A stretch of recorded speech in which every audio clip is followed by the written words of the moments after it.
What if you could stand before monuments born from love, faith, power, and sheer human will? What if you could witness the greatest achievements of human civilization, frozen in stone, carved in mountains, and forged in iron? These aren't just old buildings, they are time machines, and each one holds secrets in its shadows and stories woven into its design. Today, we are counting down the top 10 world wonders, breathtaking achievements that define what humanity can accomplish when we dream big enough. Wonders you must see at least once in your lifetime. And here's what makes this journey even better. One of these wonders was supposed to be torn down after 20 years.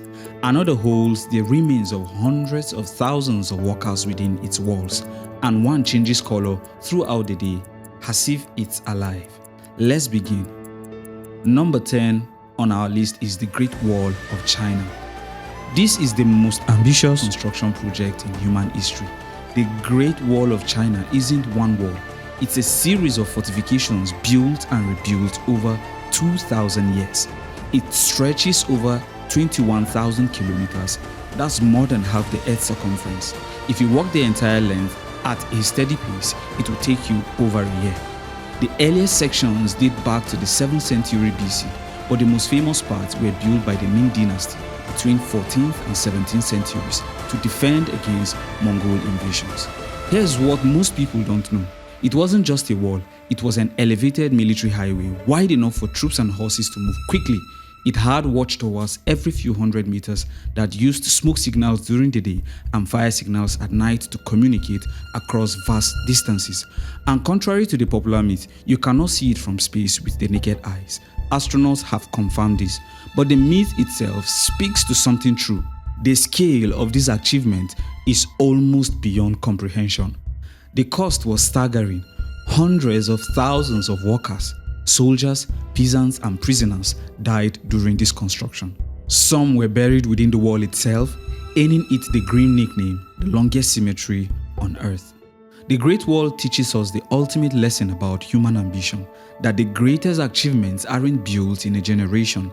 They are built one stone, one lifetime, one century at a time. From China's ancient backbone, we travel to India's monument of eternal love, the Taj Mahal.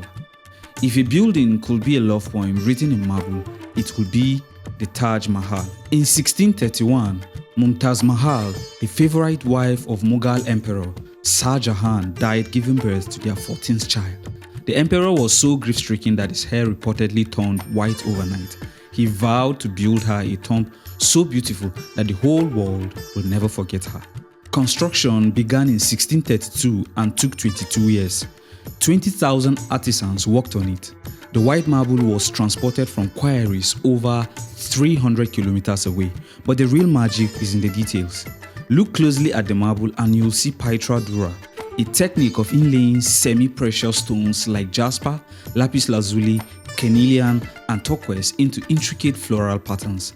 There are over 28 types of gemstones embedded in the marble. And here's something remarkable. The Taj Mahal changes color with the light. It glows soft pink at dawn, brilliant white at noon, and golden by moonlight. It's as if the building itself breathes with the day. The entire complex is perfectly symmetrical, reflecting the Islamic concept of divine balance, except for one detail.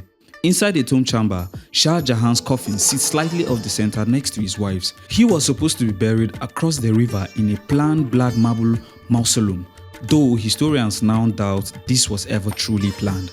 Instead, after his son deposed him, he spent his final years in prison in a nearby fort, gazing at his masterpiece from a distance. The Taj Mahal whispers a timeless truth. The most enduring monuments aren't built for empires, they are built for love. But if the Taj was born from devotion, our next wonder was carved from sheer survival. The Petra. To enter Petra, you must walk through the Sikh, a narrow gorge that winds through towering sandstone cliffs for over a kilometer. The walls rise 80 meters on either side, so close in places you can touch both at once. Then you turn a final corner, and there it is, the treasury, glowing rose red in the desert sun, its columns and details carved directly into the cliff face. This was the capital of the Nabateans, a nomadic Arab people who did the impossible. They built a thriving city in one of the harshest deserts on earth. Their genius was water. Petra sits in a region that gets less than 15 centimeters of rain per year, but the Nabateans carved an intricate system of channels, dams, and cisterns into the rock to capture and control every precious drop. They turned a barren canyon into an oasis. And here is what makes Petra truly unique. The buildings weren't constructed, they were subtracted. Workers started at the top of the cliff and carved downwards, chiseling entire temples, tombs, and facades out of solid rock. The treasury alone took decades. Petra wasn't just a city, it was a fortress and a toll booth controlling the lucrative trade routes that carried frankincense, myrrh, and spices from Arabia to the Mediterranean. For centuries after the Nabateans, Petra faded from memory, known only to local Bedouin tribes. Then in 1812, a Swiss explorer named Johann Ludwig Burckhardt disguised himself as a Muslim pilgrim and rediscovered it for the Western world. Petra proves that human ingenuity doesn't just adapt to nature, it can transform rock into empire. From the carved ingenuity of Petra, we journey to a pyramid that has outlasted empires, the Pyramid of Giza. The Great Pyramid of Giza is the only surviving wonder of the original 7 wonders of the ancient world. For over 4,500 years, it has stood silent watch over the Nile. The numbers are still staggering. 2.3 million limestone blocks, each weighing an average of 2.5 tons, stacked with such precision that you can't fit a knife blade between most of them. The pyramid originally stood 146 meters tall, the tallest man-made structure in the world for nearly 4,000 years. But how did they build it? The prevailing theory involves a massive workforce, not slaves, but skilled laborers and seasonal workers, using copper tools, wooden sledges, and external ramps that spiraled up the sides as the pyramid rose. The alignment is almost perfect. Each side faces one of the 4 cardinal directions with an error of less than 0.1 degrees. The ancient Egyptians achieved this using the stars, particularly the circumpolar stars that never set. Inside, narrow shaft points directly towards specific stars. The southern shaft aimed at Orion's belt, associated with Osiris, god of the afterlife. These weren't just tombs, they were resurrection machines designed to launch the pharaoh's soul to the stars where he would live eternally among the gods. The Great Pyramid is a reminder that 4,500 years ago, without computers, without steel, without machinery, humans achieved something that still seems almost divine. It stands as proof that against the backdrop of eternity, we can touch the eternal. From Egypt's eternal stone, we travel to Rome's theater of blood and spectacle, the Colosseum. In the heart of Rome stands a broken circle that once held 50,000 roaring voices. The Colosseum was the ancient world's ultimate stage for spectacle, power, and death. Completed in 80 AD under Emperor Titus, it was a marvel of engineering. It had 80 numbered entrances, an innovation still used in modern stadiums that could fill or empty the arena in minutes. The floor was wooden, covered in sand to absorb blood, and beneath it was the Hypogeium, a 2-story labyrinth of tunnels, cages, and mechanical elevators that lifted gladiators and wild animals into the arena through trapdoors. The games were brutal: gladiatorial combat, wild animal hunts, public executions, and even mock naval battles, for which the arena could be flooded with water.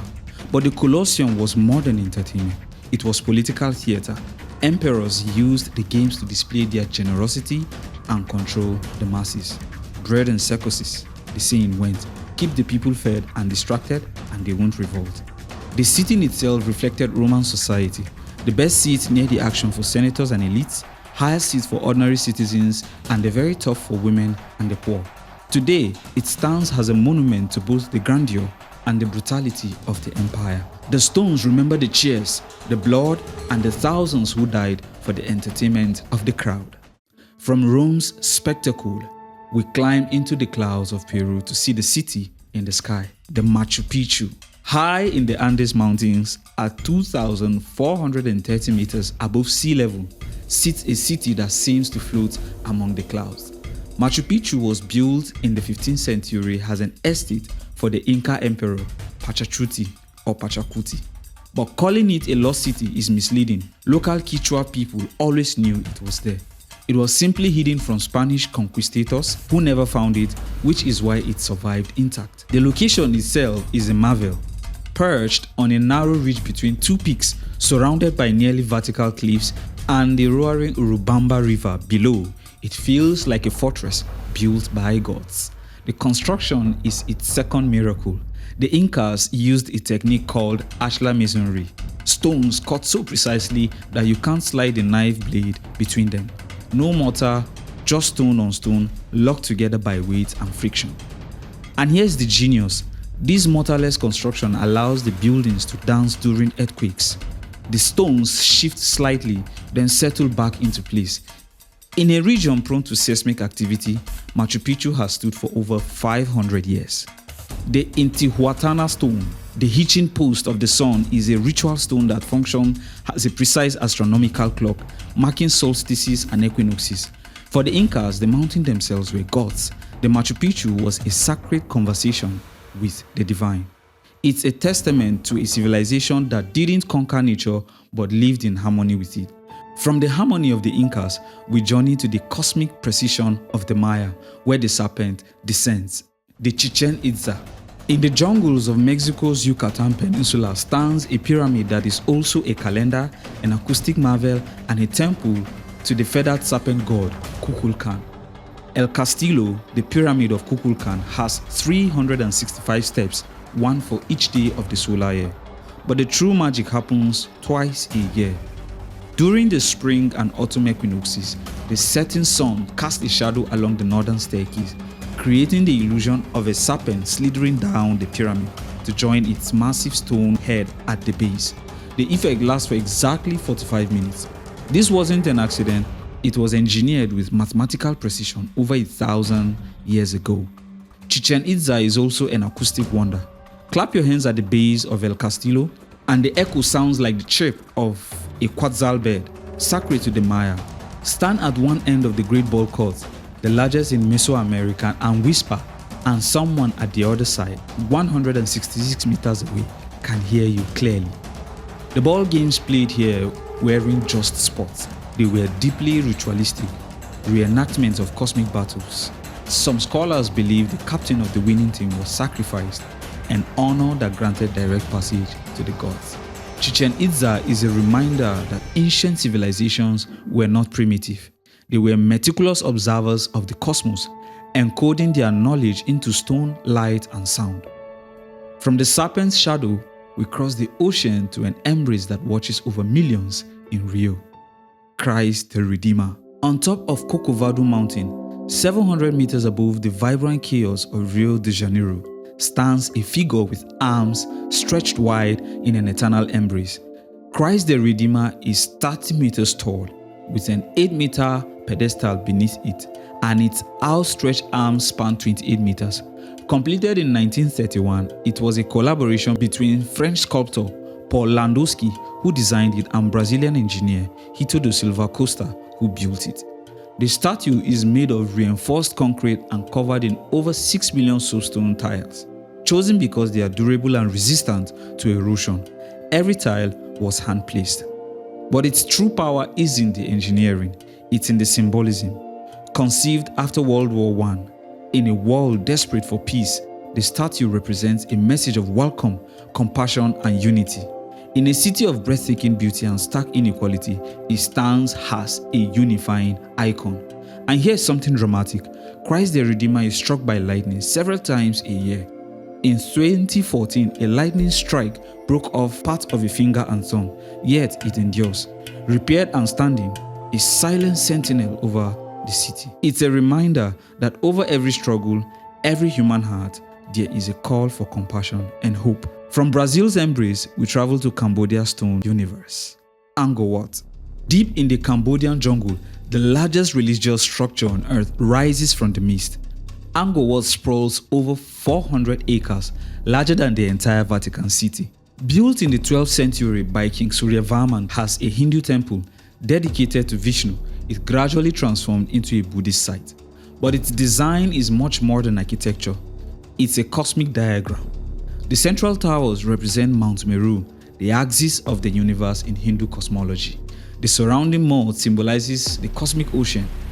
Every corridor, every carving is an act of sacred geometry meant to reflect the structure of the cosmos itself. The bas relief stretched for nearly a kilometer, depicting not just gods and myths, but also everyday life, markets, festivals, armies. It's a complete snapshot of a civilization at its peak. For centuries after the Khmer Empire declined, Angkor was protected by the jungle. Massive strangler fig trees grew over the temples, their roots gripping the stones like skeletal fingers. French explorers rediscovered it in the 1860s, though local monks had been caring for it all along. Angkor is more than a temple. It's a bridge between earth and heaven, between the human and the divine, and between a glorious past and a resilient present. From Cambodia's cosmic temple, we return to Paris, where an act of defiance became an icon. Ladies and gentlemen, the Eiffel Tower. Not because it's the oldest or the largest, but because it represents something essential about human progress: the courage to build what others call impossible. When Gustave Eiffel proposed his tower for the 1889 World's Fair, Paris exploded in outrage. A petition signed by famous artists, writers, and intellectuals called it a hideous skeleton, a disgrace, and a metal monstrosity that will defile the beauty of Paris. They said it would be an eyesore. They said it will collapse. They said it should never be built. Eiffel built it anyway. The tower rises 324 meters, at the time the tallest structure in the world. It was erected in just over 2 years using 18,000 individual iron pieces held together by 2.5 million rivets. The curvature of its legs isn't just artistic, it's mathematically calculated to withstand powerful winds. And here's the secret most people don't know. It was supposed to be temporary. The permit was for 20 years. After the World's Fair, it was supposed to be torn down. But it survived. First has a radio transmission tower, then has a symbol of modernity, and eventually has the icon of Paris itself. Today, it's the most visited paid monument in the world, welcoming nearly 7 million people every year and generating over $100 million annually. The Eiffel Tower teaches us that true innovation is often mocked before it is celebrated, that vision requires defiance, and that what the world calls ugly today, history may call beautiful tomorrow. From the defiant iron of Paris to the cosmic stone of Angkor, from the love poem of the Taj Mahal to the dragon spine of the Great Wall, these wonders are more than tourist destinations. They are conversations with our ancestors. They are the legacy of emperors and laborers, astronomers and artists. They ask us a question: what will we build that will stand for centuries? What story will our stones tell? So, which wonder spoke to you? Will you climb Machu Picchu's sacred steps, walk through Petra's hidden canyon, or stand beneath the open arms of Christ? Drop your pick in the comments, and if you think I missed a wonder that deserves this list, please let me know. Hit that like button. It helps others discover these stories. Thanks for watching. Until next time, keep exploring, keep dreaming, and never stop building wonders.